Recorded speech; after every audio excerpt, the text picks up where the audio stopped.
Yeah, woohoo indeed. So what I thought I would do is go over the protocols, then have a kind of what I feel is the important bits for the exam, and then I can show you the practice exam. All right, so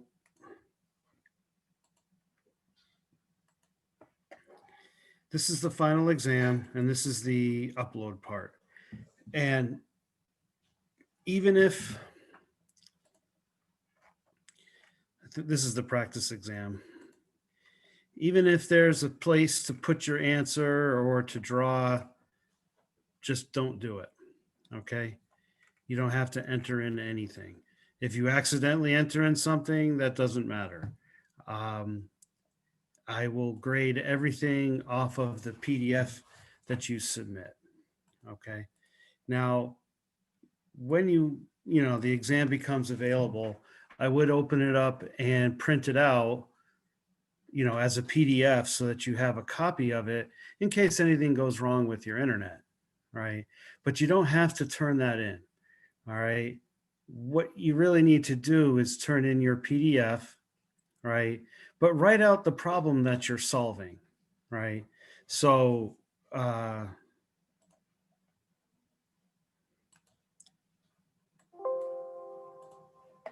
right, that if this was your question, you would just, write G of T is this, H of T is this, and that, find the convolution. You don't have to write everything out and then, band notch or whatever. You don't have to write the ones that it wasn't, right? You just have to say the answer, right? But of course you have to show your work. Just, it's a multiple choice thing, and just guessing one or just putting an answer will appear like it's a guess. All right. So I think everybody took the honor policy quiz by now. The exam is open book, open note, open internet, but you must complete all the work on your own. And yeah, we have a makeup day. You should have received something.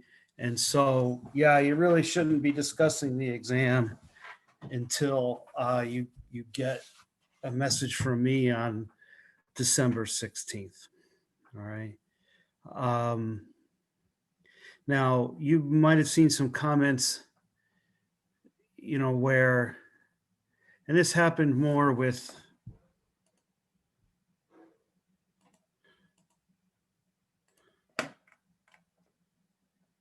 these, right?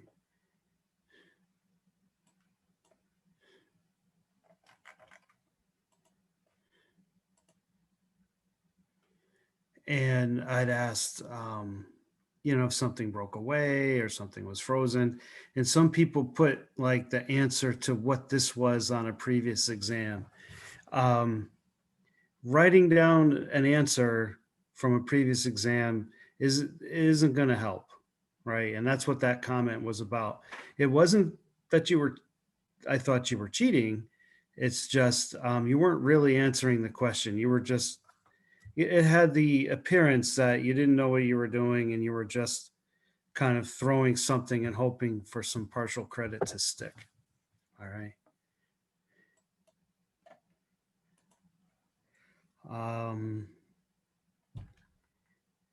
But that's pretty much it. Right. Now, some of the questions you might have seen before, some you wouldn't have seen. And again, don't worry about entering anything into Mom for automated grading. I'm going to grade them all like midterm 2. Even if the question looks like it's one that you did enter things into Mom, it's best if you don't, right? But again, I'm just going to grade whatever's on the piece of paper that on the PDF. How accurate? Well,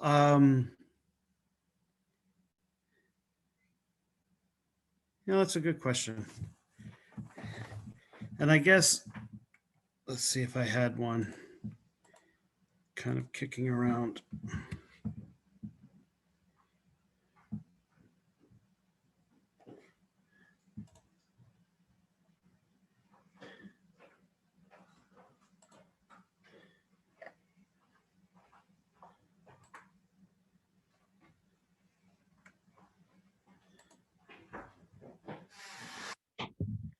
So even though this is a system ID, right? How accurate would it need to be, right? Well, if the cutoff frequency is a kilohertz, right? You need to have that this spot lined up to a kilohertz, right? But since you're hand drawing it, you can draw this shape and then draw an arrow down to 1 kilohertz, right? You can then over here, let's say it was 0 dB, just put 0 dB. And then rather than try to get a perfect minus 20 dB per slope, you can just draw minus 20 dB per slope, just like I've done here, right? Now you're telling me you know what it is, right? Maybe it's, and then as far as the phases, right? For this one, right? The minus 45 happens at a kilohertz, and then it would flatten out at 10 and start at 100 at a 10, you know. So really, you don't, some people did actually try to draw the actual Bode plot. No, really, it's just, it's a constant gain up to the cutoff frequency and then minus 20 dB per slope, which you can just indicate. You don't have to try to get it to match the slope on the X and Y, the Y1 and Y2 axis here. Okay. Just, now, yeah, in all my solutions, I'm always using Python so that you can read what I'm doing, right? Because my handwriting needs work. Okay.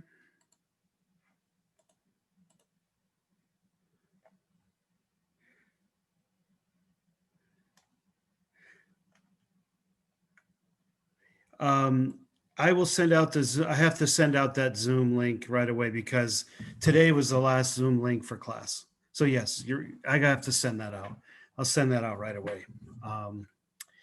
Right, and if it changes to minus 40 dB, yeah, you have to change it. If the gain changes here, you have to change it, right? This was just the first order. So yeah, how many questions on the final? How many have you read the sample finals? Okay. If you looked at the sample finals, you'd see that there was 10 million. Slightly less than 10 million. Okay. So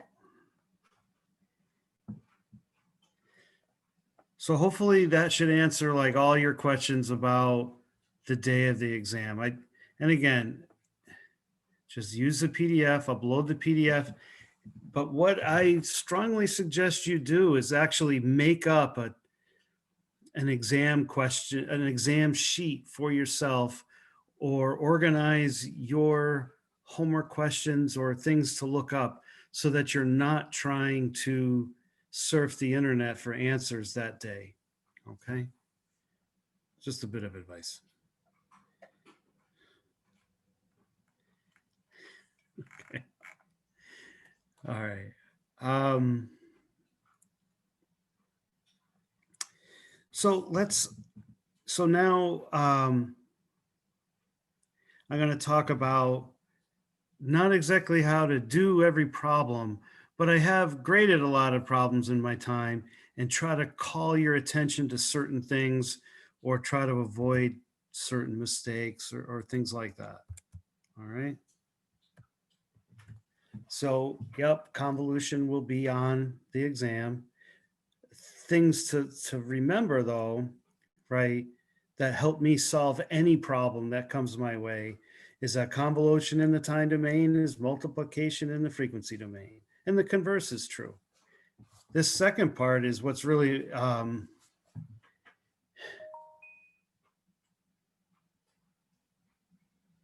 what makes modulation work. The fact that you can multiply two signals by each other. And if one signal has a much, much higher frequency than the other, you've actually modulated it. And now you can transmit it. Okay. Some things to help, excuse me, help you remember, like how to do a plot, right? Is any signal convolved with a delta function, you get the original function, right? something,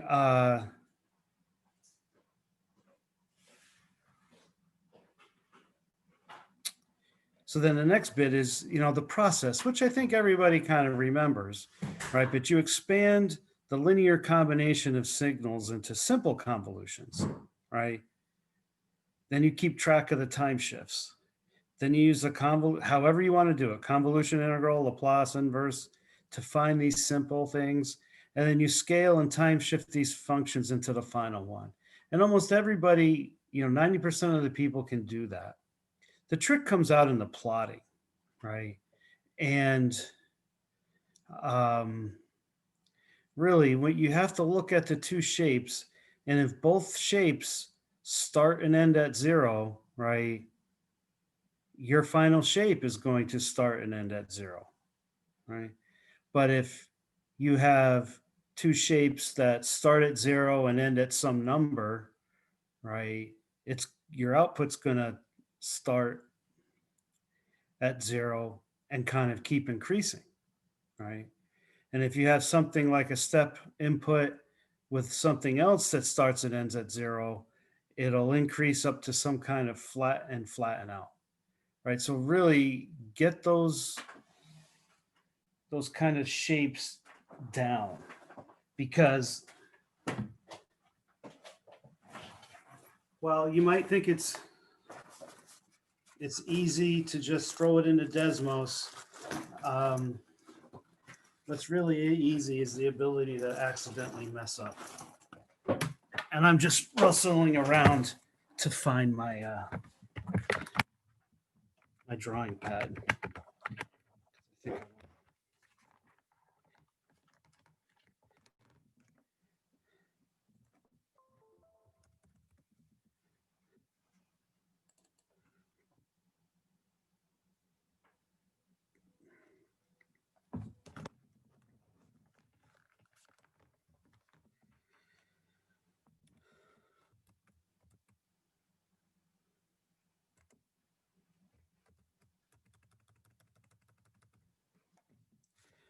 Okay.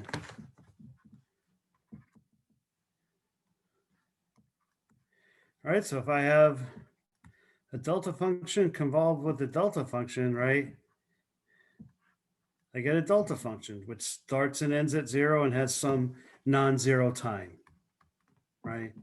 If I have two boxes and I convolve those together, I'm going to get a shape that starts and ends at 0, and my non-zero times will sum up, right?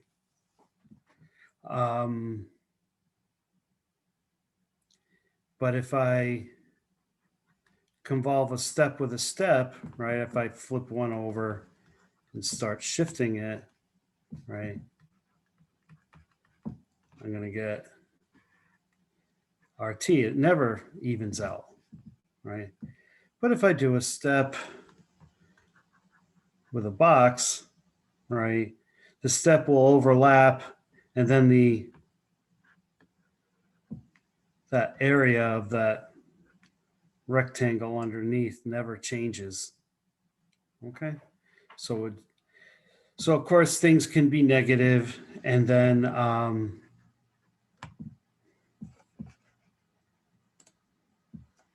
okay, so really, because it's by hand, right, you can actually get most of your points just by making sure you get that part right, because plotting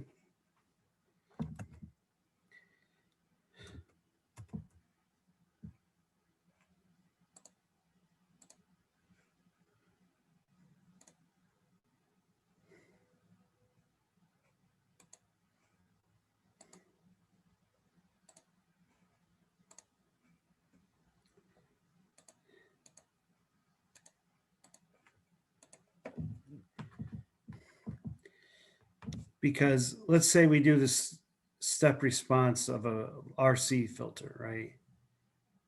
And you see that. But let's say we're doing something, so that's 1 minus e to the minus t. But what if it's some kind of squared, right thing. It'll be impossible for me to really tell whether you're drawing something like this or something like this. Okay. But I can still start at 0, end at non-zero, and that you're drawing this in some reasonable amount of time. Now, of course, for an RC filter, that reasonable amount of time better be 5 tau. Okay. So it's really this intuitive way of doing it to try to get that you're really understanding it rather than, following a recipe. Now, of course, you can put it into Desmos to check your work. You can put it into Python to check your work. Okay. But I would make sure all your code is working before the exam starts, right? Okay, that's just advice. So then there'll be a question, lower high pass first order systems, right? Low pass, right? They round corners, they average signals, they integrate.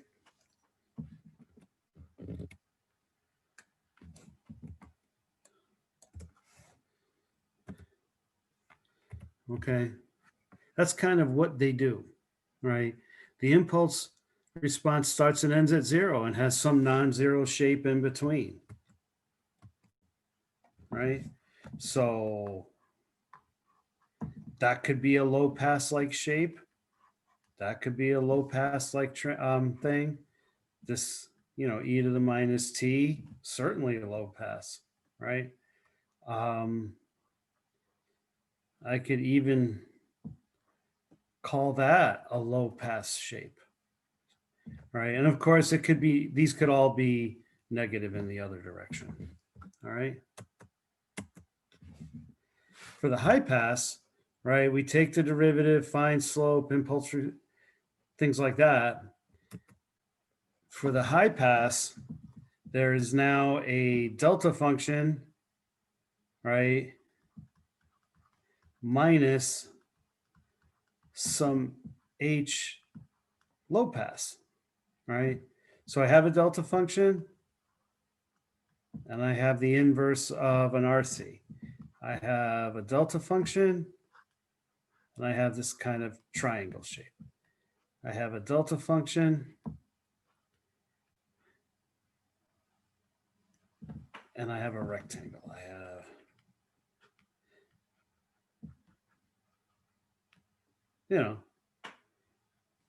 these are all high pass things. And what's really interesting is that you're taking the original function and subtracting the impulse response of a low pass to get the high pass or the edge detection or something like that. All right.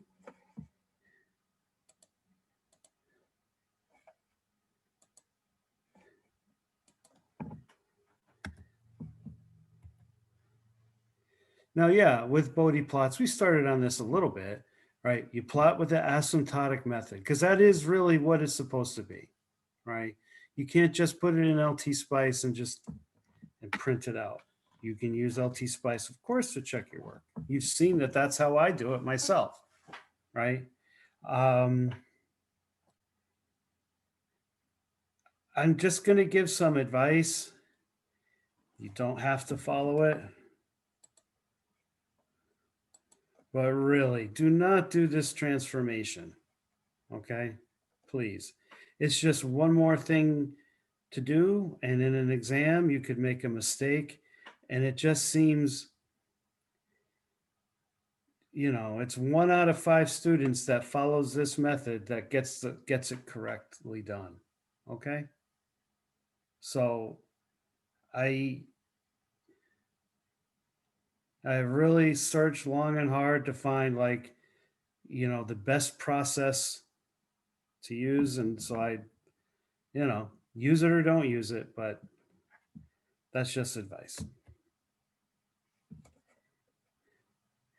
Now, this problem, yeah, it's either going to be the high or the low pass. You're going to see this problem, right?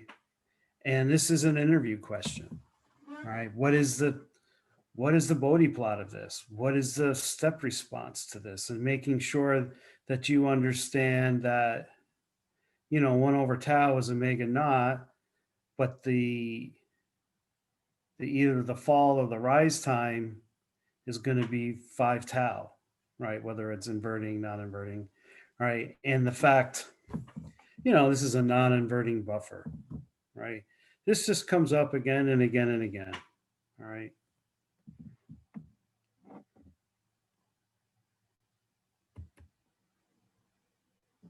DF2.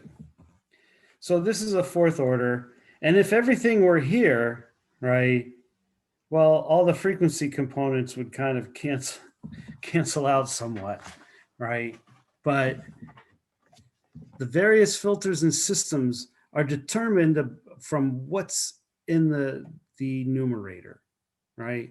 So if you saw a question, you have H of S, right?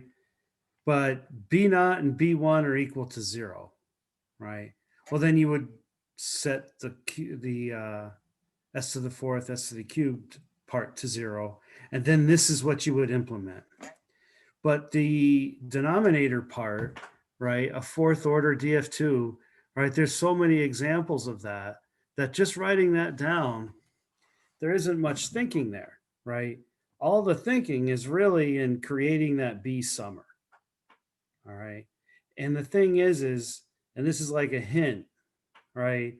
This question doesn't have to be a low or a high or a band or a notch pass filter. Op amps can be used to simulate any system in this format. So yeah, there could be a problem like this. You could have a problem where you have the three terms in the center, or the first two terms, or the middle two terms, or something like that. Okay.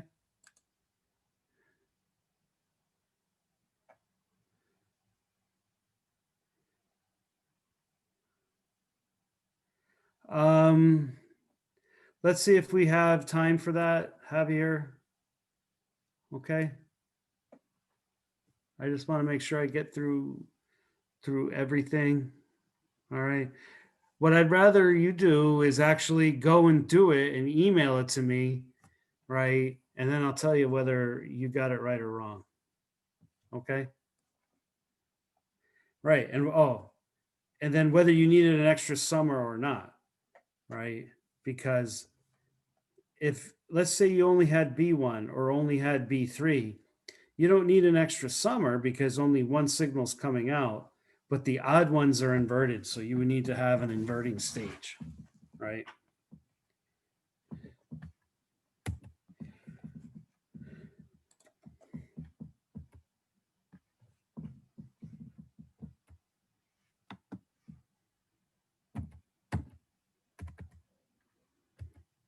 Okay. So spring mass damper, LCR conversion, questions that you can make up for yourself, right? Which is a great way to study is what if something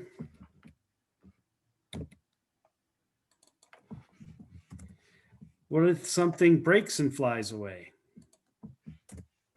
right? What if something freezes solid? How would that change, right? Because to do a second order system, there's actually only so many you can do, right? Because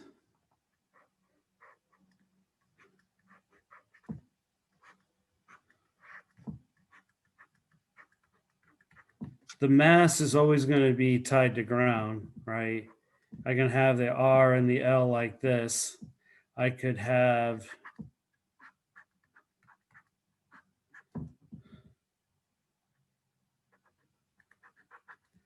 I could have it RL, I could have it LR, right? The series connection would be like this. You could have LR, RL, or LR, but really, it doesn't matter. All we care about is this node here. What order these come in don't really affect it. Now, sure, I could put an R here, right? But putting an inductor there would be more than what I would want you to have to be able to do. Okay. Putting an extra mass here, well, you would just combine them in parallel, right? It's really the same problem. There's nothing there. Okay. So in a sense, those are like the major configurations, and then it's just like drawing a picture, you know, which in a sense, I think I've drawn every possible picture I could draw for that. Yeah, there's a big difference between freezing and breaking off, right? Because if I freeze the damper, right, it just doesn't move, right? But if it breaks away, well, then it's just no longer there, right? Same with a spring. If a spring freezes, right, it's just locked into place. It's like a rod, right? But if it breaks away, oh, well, then it's no longer there, right? So think about it in the series thing. If I'm moving up and I stop and the spring breaks, well, the mass just keeps going, right? It never stops.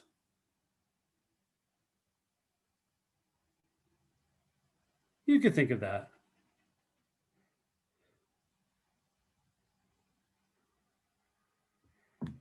Okay.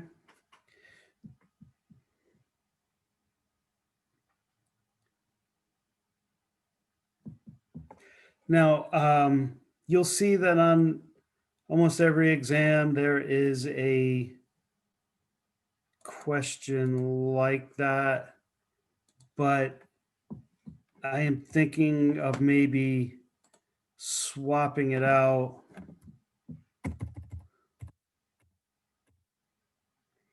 for the multiple choice fast Fourier transform matching game, right? So if you look at the 5 questions on midterm 1, right, there's question 5 was the matching game. So I'm thinking of swapping those things out.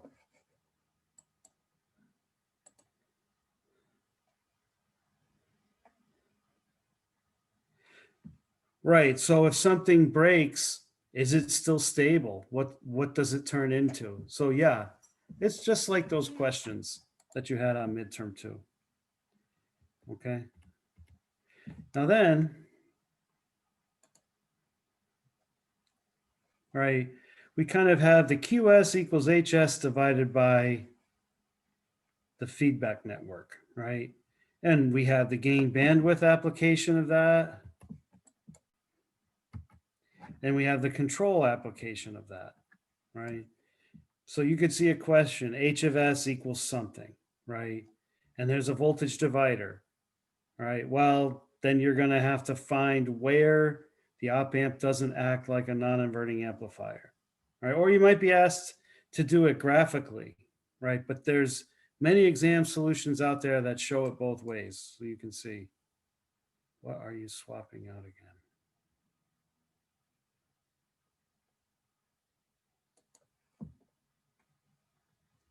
A question like this for a question like this, Sam. So maybe I won't ask the spring mass damper. But let me put it this way. You should know both. Okay. I haven't made up my mind. So you need to know both. Okay, prepare for both. Okay. Yeah.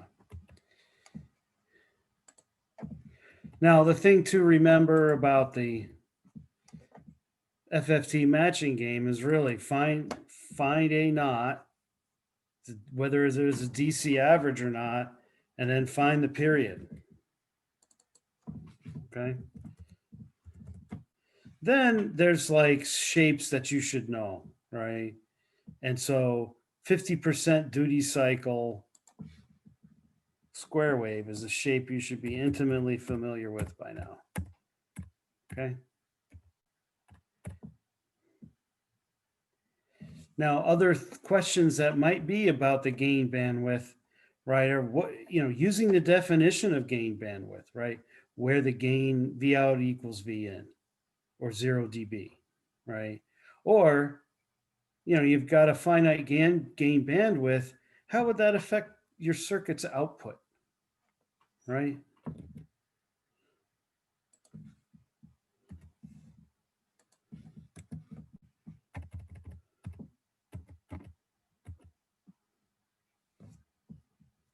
Or other questions could be, your circuit is doing this weird thing. Why? Well, chances are it's probably the gain bandwidth, right? But you can't just say, guess gain bandwidth. You have to explain why and draw pictures and things like that. All right. Now then we have the control application. And the question will be limited to second order systems because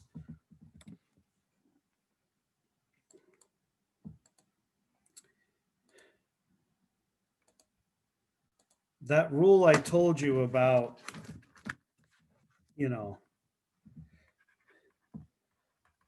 no sign changes and all terms present only works for second order. Okay. Now the thing is for third, fourth, and all that. Oh, you can't have sign changes. All the terms have to be present, but you need more than that. There's certain relationships, things having to be bigger than other things, right? That there, while there is a for fourth order, there is a worked out thing where you could go look it up, but it's just too complicated for an exam. All right. So it's necessary, right? But you need more than just K1 is greater than 0 or something like that. Like those there's relation. Let's just look at S plus.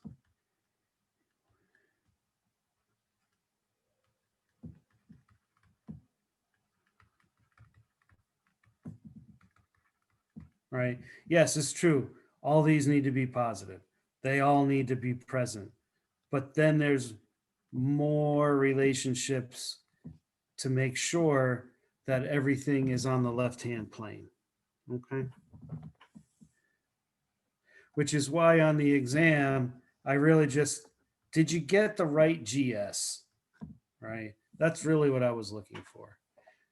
When I limit it to now second order systems, you need to, yeah, there could be some random system numerator, random problem with the denominator, right? And to find the issue, you can't just cite Descartes' rule. You got to show what's going on with the pole, right? Is it 0? Are they complex? Is it on the right-hand side? And then what does that mean?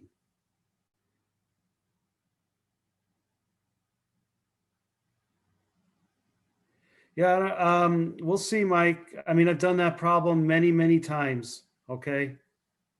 So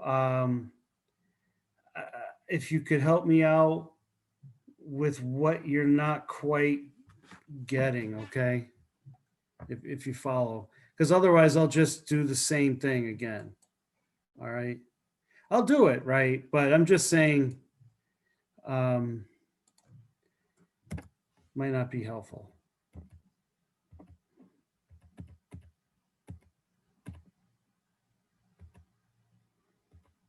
All right, system ID. So there are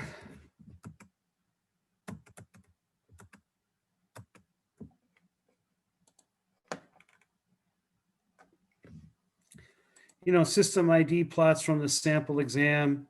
What's the gain at DC, AC transfer function? Is it low, high band? The order of the, the damping factor, right? It'll be something like that. Now now this is a low pass filter. Sometimes people just assume that it's minus 3 dB at omega naught. No, it's not. It's minus 3 dB if zeta is 0.707. It's minus 6 when the poles are repeated. No, not minus 6. It's zeta is 1 when the poles are repeated for minus 6 dB. And it's less than 6 dB for separate poles, right? But what you'd actually see is 2 breaks at that point. And then, of course, if it's underdamped, it's greater than 0 even. Okay.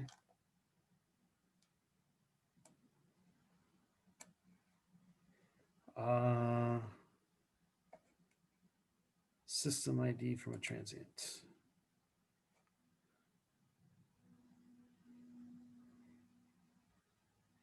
All right, so you have, here's 4 different step responses, which is, high, low, band, notch, right?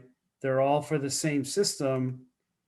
They all have the same denominator, I should say. So zeta would all be the same. So it's all, multiple choice. You would just write it down on the PDF, and then you have to explain why. All right. But that'll follow pretty closely. And then, yeah. So this is the practice exam. It doesn't give answers though. All right. It gives questions that then you can.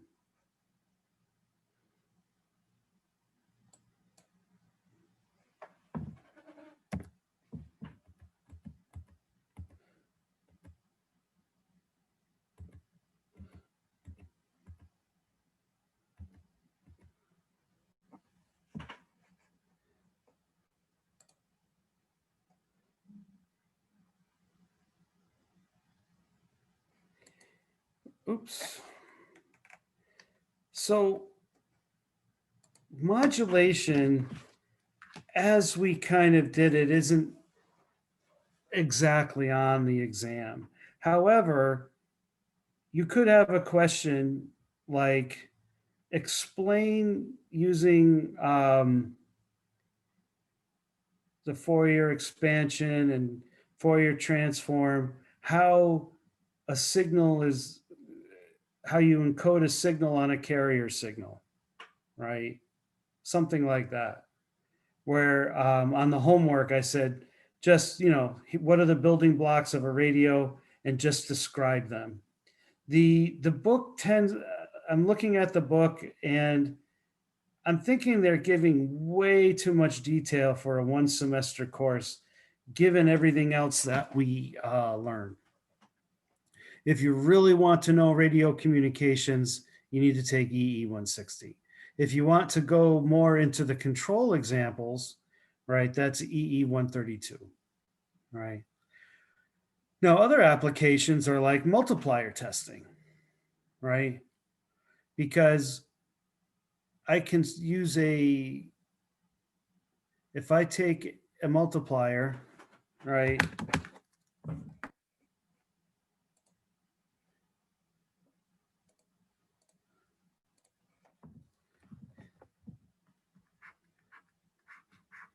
And I want to test it, right?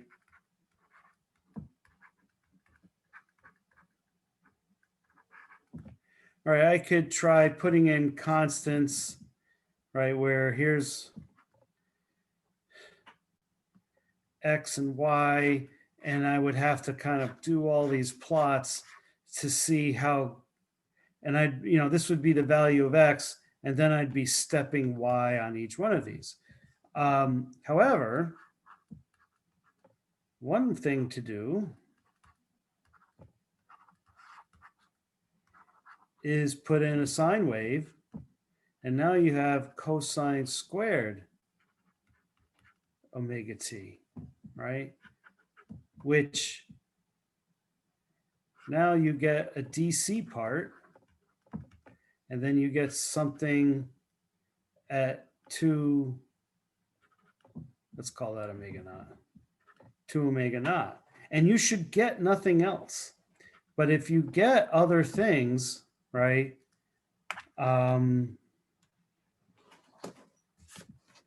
That's not good. So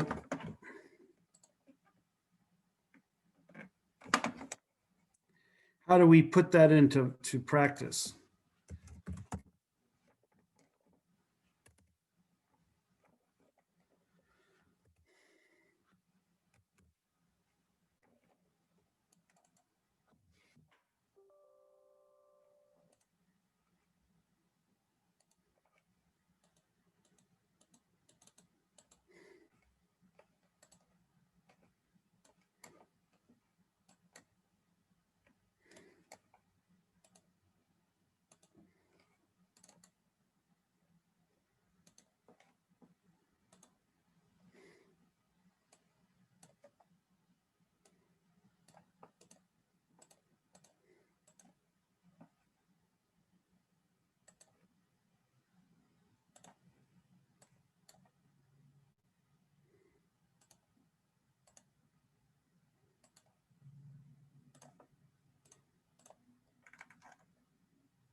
So let's turn this one into a sine wave. I could make it into a cosine, right?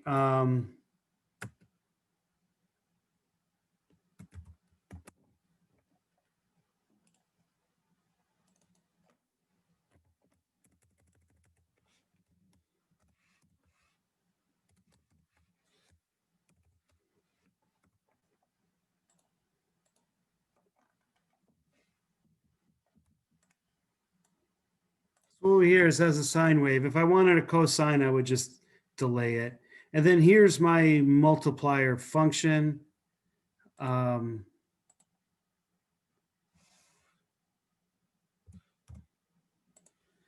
see the chat. Oops. These are going to be power supplies for something later.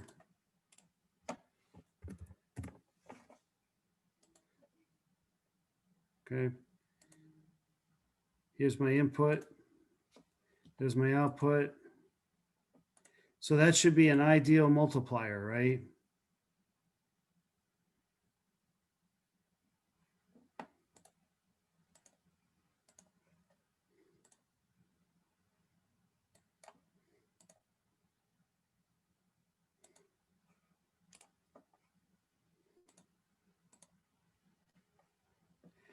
And so here's the original signal at 1 kilohertz. Here's the next signal at 2, right?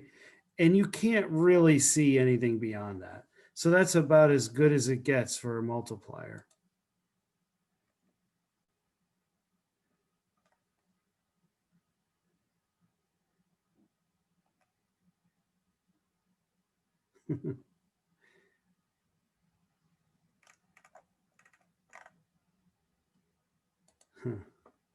Yeah, you know, I guess I don't use the shortcuts. So now,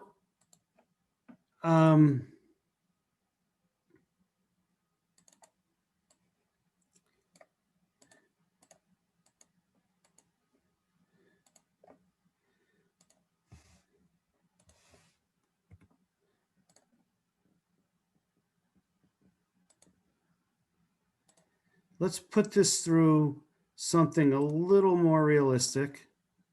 So we have a buffer. Oops. Right.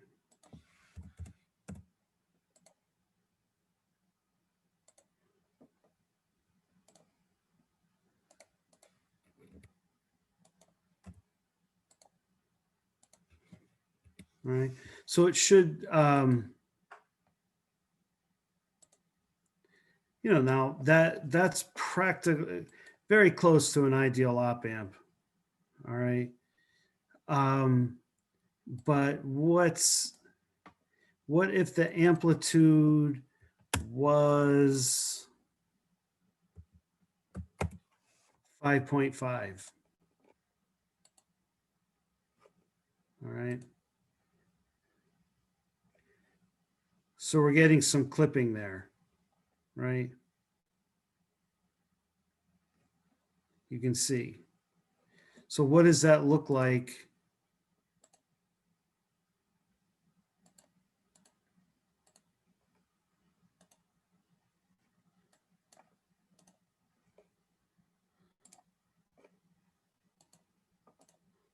Okay.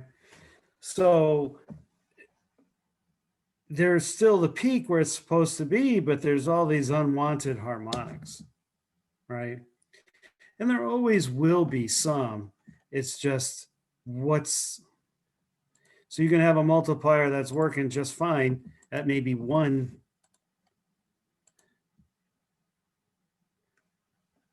Actually, I'm overdoing it. I should have cut it in half. Let's say 2.6, right? It's just a little bit.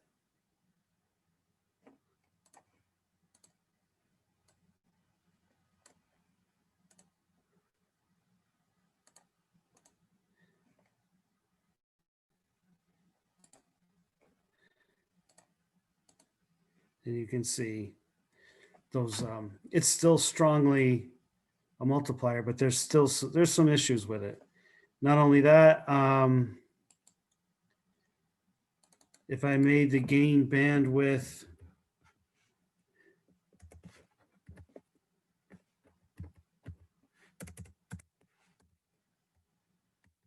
1 kilohertz, right? Now the gain bandwidth is taking its toll. Maybe not as much, but let's just see.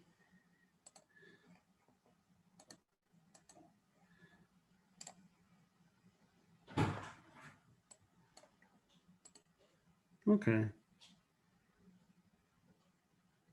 Still not too bad. But the thing is we're not getting the right magnitude here, right? Because we should be getting 350. Remember, this is an RMS, and so it's being reduced, right? And so the gain bandwidth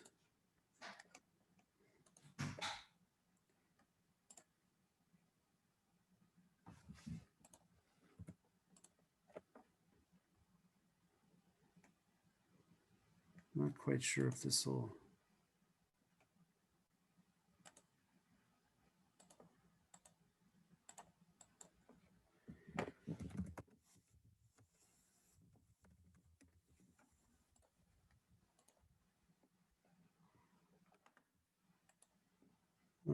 Might not be doing it. That might not do what I want it to do.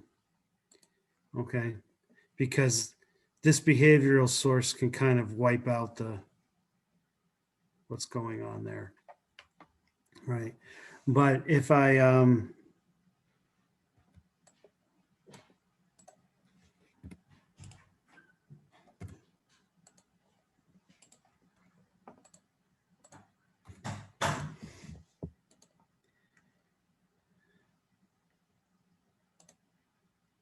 okay, you can see that it's starting to roll off.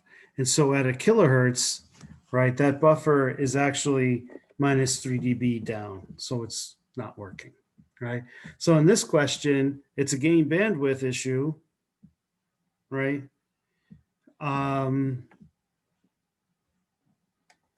Yeah, so we're getting all kinds of issues just for one multiplying a cosine.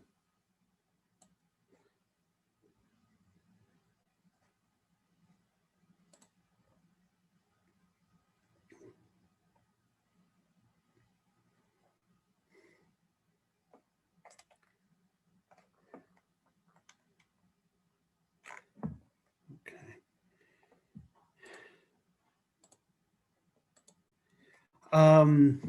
So the PWM DAC, right, that's actually on the sample exam.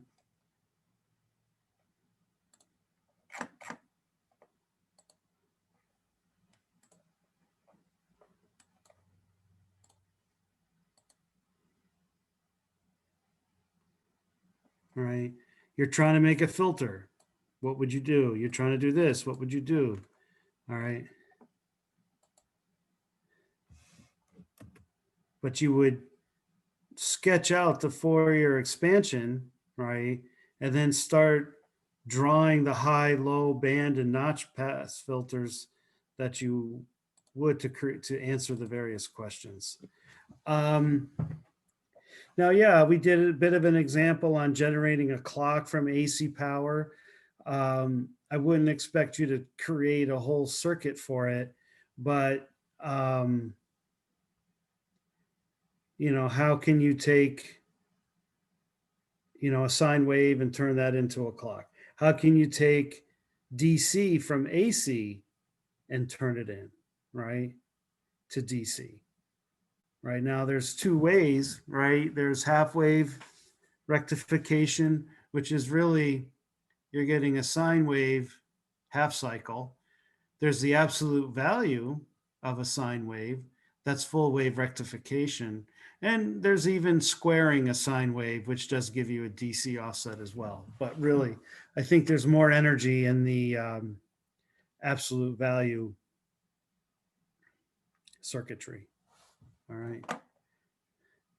Of course, I've got a few days to think of some more. No, a lot of those questions are already out there.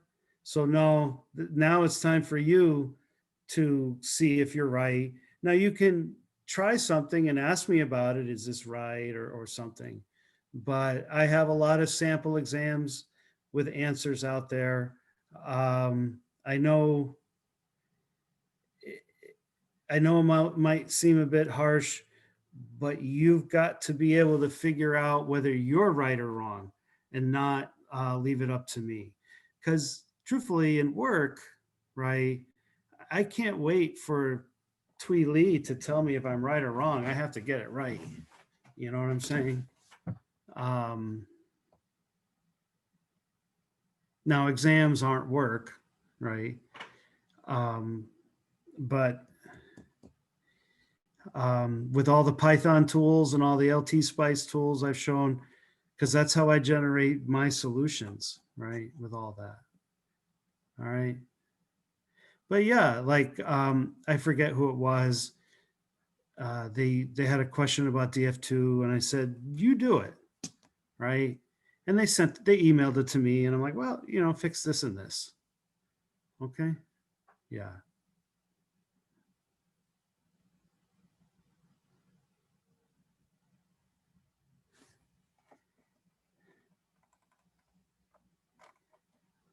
Okay. So blazing fast.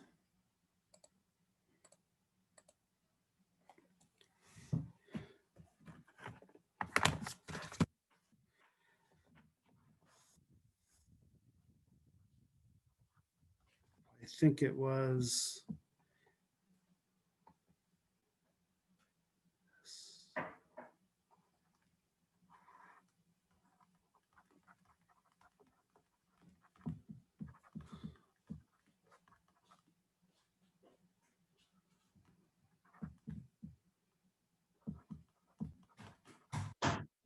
Okay. So really, fourth order, 4 integrators.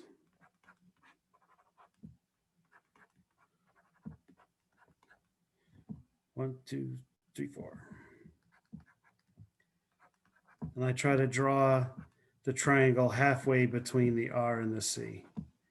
Then I can just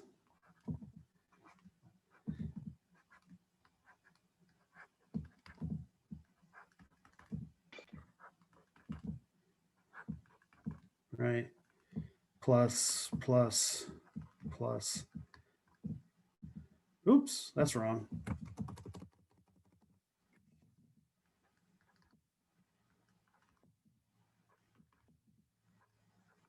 Okay. All right.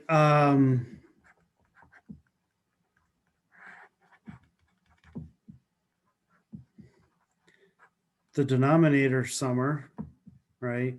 This is inverting. You want to keep it that way.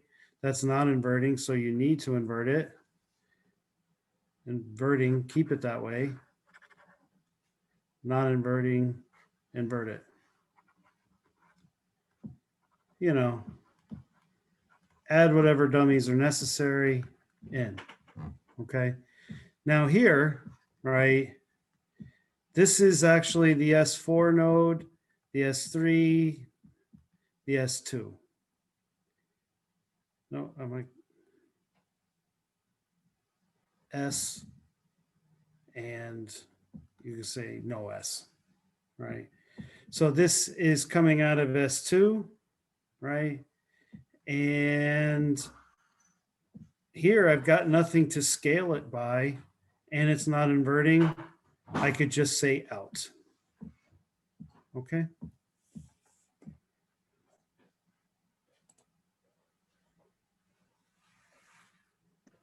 Professor? Yes. So if it was going to the positive side of the op amp, you wouldn't need to invert it using the separate op amp?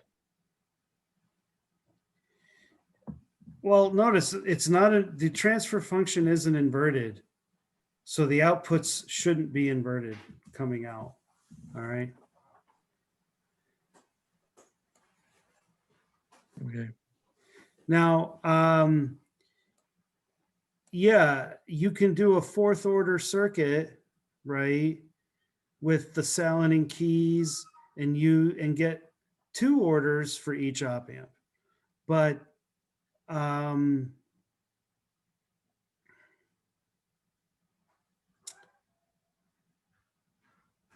well, there's got to be a way. But this way you can independently do anything you want, where the Saloning keys are like high, low, or band, right? And they're limited to 2 stages. And then when you chain them together, oh, it's easy to chain together a high or a low into higher orders like we did on the project, right? But I'm not saying it's impossible, but the DF2 architecture, though, isn't necessarily the first thing you go for. All right. But what can be great about the DF2 is that it's like very regular, and you can electronically, like if I replace some of these elements with multipliers, I can electronically tune things on the fly. All right. But yeah, it is probably the most expensive way to do something, but it might be the only way given your specification, right? The other good thing about it is you're really getting that feedback. So this really is, the V out is really QS, but all these HSs being fed back in, right?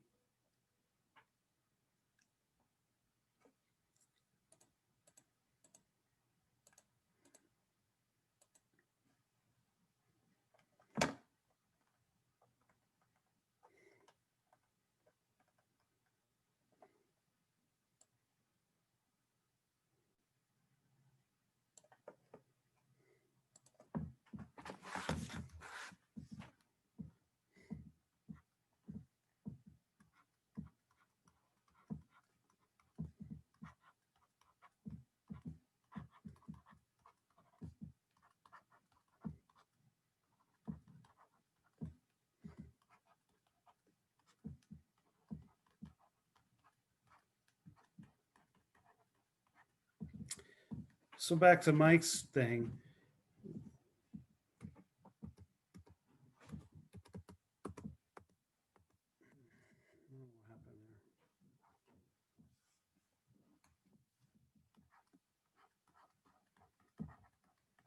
I tend to have these 4 models, right? But really,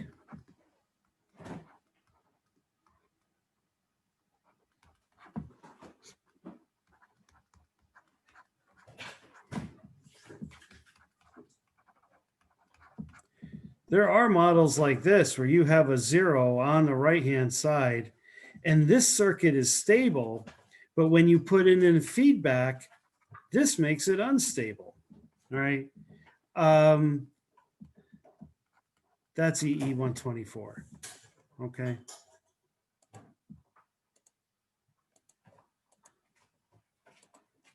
$110 will be something, it could be something like that, right? And now you could either, now if I say, yeah, you have an op amp, right? You could have resistive feedback. You could have something like this, right?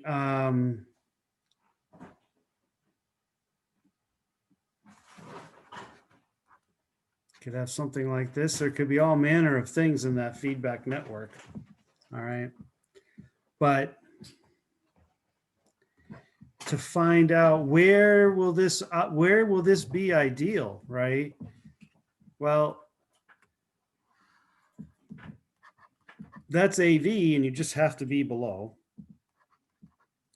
That would be AV divided by S and you would have to be below that line.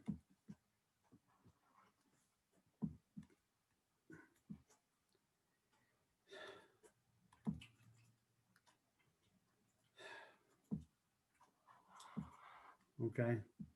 Then AV S plus 1 would be you'd have to be below that. And then if I added, some other thing, it has to be below that, has to be below that, and then has to be below that second one, right? But other than that, right, you would just mathematically, you would just put your H of S 1 plus G of S, H of S, and yeah, if it were resistive feedback, G of S would equal the voltage division, right? When you multiply all that out, right, you would have some poles, possibly, right? AV plus beta AV. When will this act like a non-inverting, right? When this is a lot bigger than this, because then the open loop gains will cancel out. So really, the quickest way to say that is just put the magnitude symbol and do that. Now write it separately. Don't write it in there. That'll be confusing to me, but okay. But that's mathematically, right? And then if you have two poles, is it over, under, or critically damped? Which people, they seem to be able to do that just fine. But determining where the circuit's going to work, that seemed to give people trouble.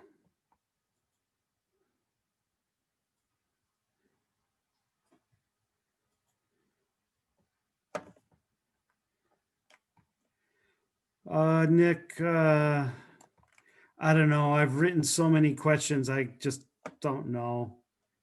Maybe find it for me and email it to me. All right. I don't, sorry, I don't know the answer to that. Okay. But,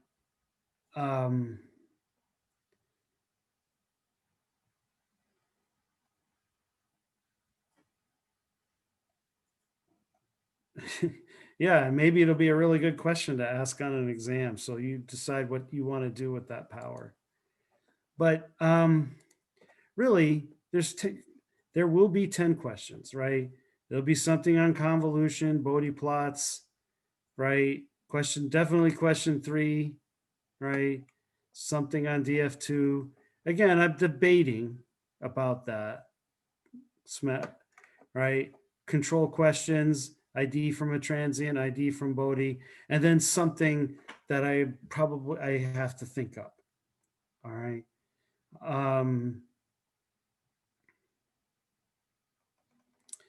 And so the first 3 questions are, midterm 1 type questions. The middle 4 are midterm 2, and the last 3 are from the final part. And what'll happen is I'll grading faster than the midterm. And And so the scores will be in there, the feedback will be there. But then what I do is where will the scores that count be?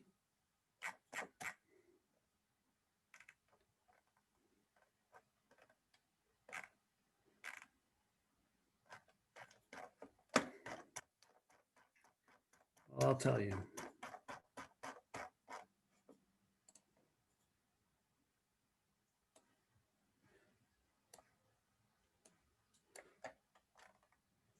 So under final exam, right, that'll be the last 3 questions. Midterm 2 will be the middle 4, and the final will be, midterm 1 will be the first 3. You don't enter anything into these. I put the numbers in, all right? You'll get your midterm exam. Also, are the previous Just let me finish exam- this thought. Just hold on, let me finish this thought. So here, right, you'll get your exam here and you'll upload it here, but the scores will ultimately be answered somewhere else. What's your question? With that, our previous exams will get updated, right? Right, and what'll happen is I'll say, all right, the exams are graded, all right, but I haven't updated the midterms yet, right? Then you'll get an email, all right, if midterm 2 and 1, if either midterm or midterm 2 were higher than either midterm 1 or midterm 2, I have updated the scores. This is now, that raw score is now your final score. That's when you'll see it. I have to download the thing, do it in Excel and back and update it. It's not automatic. Okay.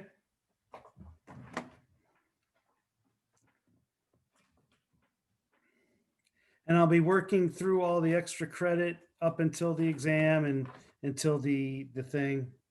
Okay.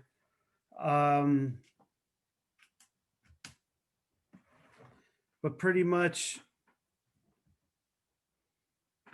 we're just about done and you're about to move on to 122.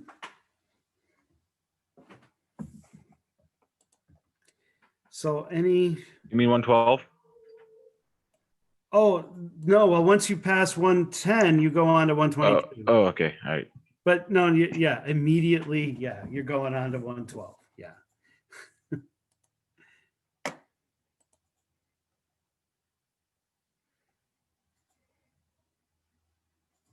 Well, prayer never hurt. But what I can really, please get a good night's rest the night before. Because sometimes when I'm grading, I can see some crazy answers and I know you know better, but I just have to mark it wrong, right? And I can tell it was just you were exhausted. All right. Staying up late to try to read one more solution. No, just get a good night's rest. Okay.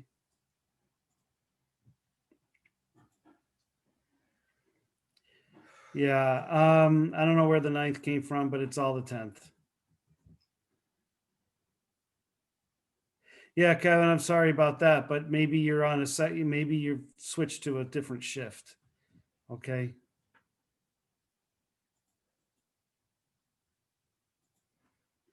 The only way to deliver the exams asynchronously would be to go to one of these proctorial thingies.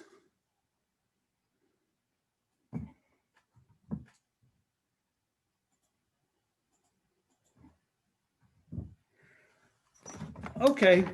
Well, anyway, it has been a pleasure to teach you.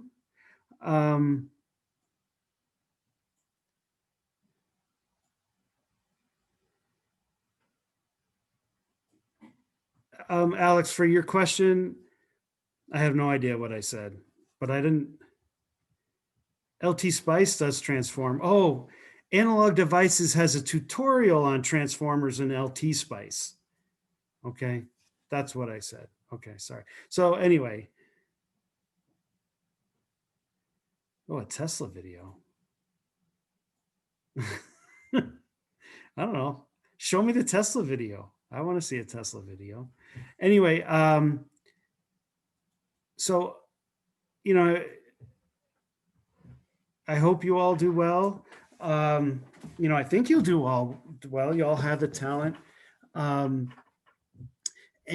probably the next time we might actually interact is you could be a senior project student of mine, or I'll be watching your talk in senior project. And many times when I'm seeing the talks in senior project, I can see where I can see the 110 content there. So I always enjoy seeing how you're applying it to new things in your senior projects. Okay.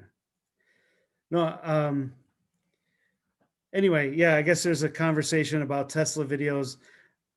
I must be missing something because I don't know who would play a video of anything not related to their course. Yeah, in another course this morning, instead of doing a review, we watched a video about Tesla cars, which is where that's coming from. And I Yeah. think the students were hoping for a review, so. I didn't want to know, but I guess you guys are telling me. That's not normal, let's just say. But anyway, yeah, just I guess that's all I have to say. That is correct, Hung. You don't write anything into my open math. It's just all on a PDF. But please write out the question that you're answering. All right. Are there any other tools or like hyper groups of links? Like, I don't know if you keep links in your browser, things that would be useful to carry on. I guess like the wizards from Analog and like the data sheets. I mean, those are just kind of some general things, but I didn't know if you had anything else besides, of course, obviously all the notes you shared and scripts and everything. You know, I think what I try to do when I'm trying to figure out what to teach is I try to do the task, right? So if it's about filter design, I say, all right, let me make a filter and then see what's really important, right? Well, it turns out gain bandwidth is really important. And so in that, right, everything that I've taken to try to do a task, I've given to you in the lab manual. So yeah, LT Spice, the Analog Wizard, because there is a lot of engineering that goes into that wizard. Even the, I mean, I'm hoping everybody did the lab from Friday where you can see that the parasitic values of R, L's, and C's can dramatically affect your DAC performance, right? And those were just the R's and C's that they gave us. I didn't actually choose them based on their parasitic values, right? So then I try to look up what are good values of RL, what are good. Some capacitors are better than others. Some resistors are better than others. Some inductors are better. And I think actually in that Analog Wizard, they are telling you the exact kind of capacitor to buy, like tantalum or Teflon or something.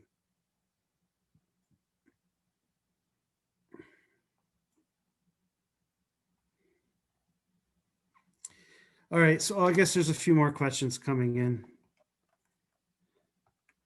So by writing out the question, you don't have to write it out exactly, but if it's the DF2, write out the transfer function that you're doing.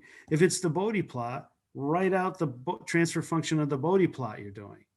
All right, so that I can keep track of everything. Now, yeah, I open up your questions in MOM and I'm flipping back and forth, but it is a lot easier if you have written it down.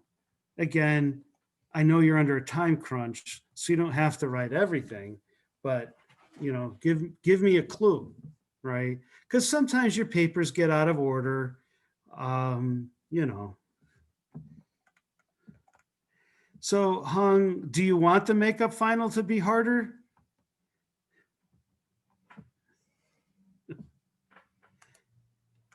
Oh, okay, then it won't be. It's as you can tell now, I've been able to kind of generate algorithms that try to get questions that are testing the same thing that you haven't seen before, yet are of a similar difficulty. Okay.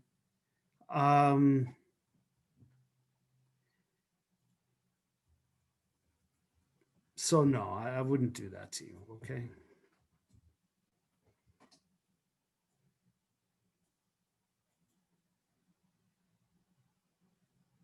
Okay, guys, go have fun in 112.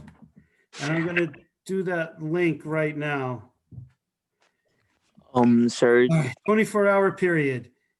If they're overlapping in a 24-hour period, right? So if one, that's all that matters, right?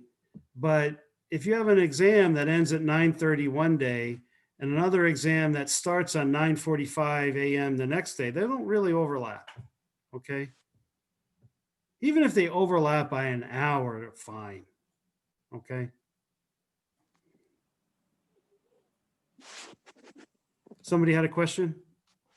yeah, I mean like from the makeup final exam, like because all my math class it doesn't show up on the canvas, so I still submit like usual, like right? You just submit the form and I'll check it on the day of the exam, but make sure, that you really qualify. Okay. Yeah, cause in my math class, he just like put out the times on like from 9 a.m. to 3 p.m. to take the exam, and the exam will be in 2 hours.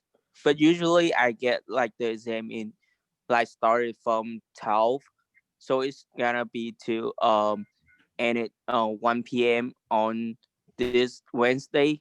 So I think I'm qualified for it.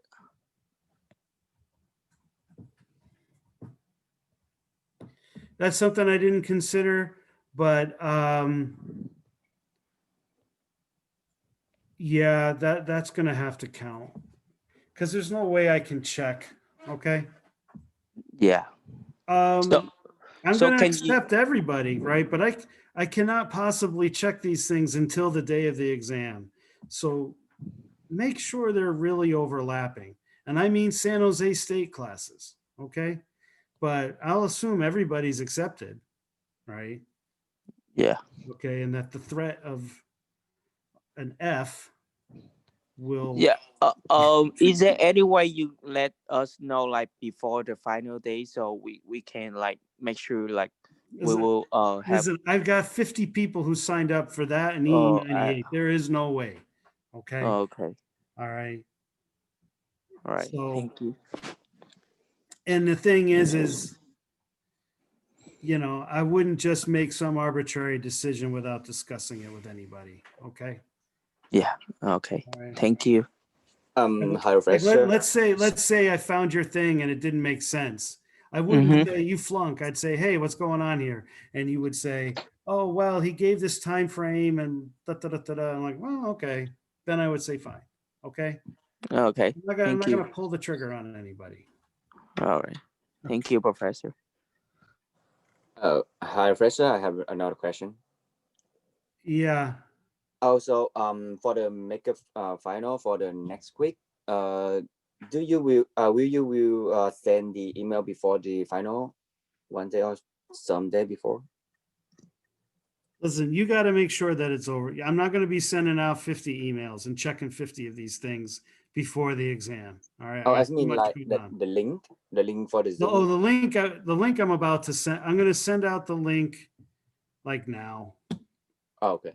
All right, Kevin, does the upload time count? Yes. Yeah, because that's too stressful. Okay. So even if it says on the schedule, the exam ends at 9:30, but you have 15 minutes to upload it, well, then you're kind of touching, all right?